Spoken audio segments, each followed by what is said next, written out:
I see the people's means like the Bhakt of Allah, they pierce their body and their means they do rally out on the road.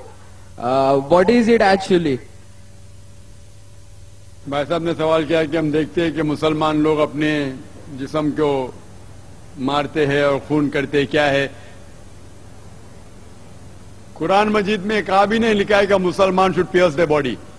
قرآن مجید میں کہا نہیں لکھا ہے کہ اپنے جسم کو مارنا چاہیے.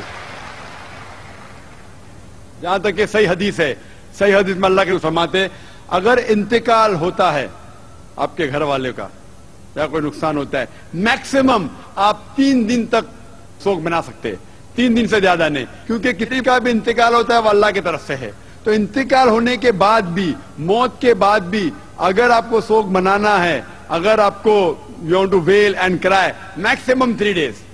تو یہ قرآن اور حدیث کے مطابق نہیں ہے, اور کوئی بھی کرتا ہے تو قرآن کے خلاف کرتا ہے. Hope that answers the question.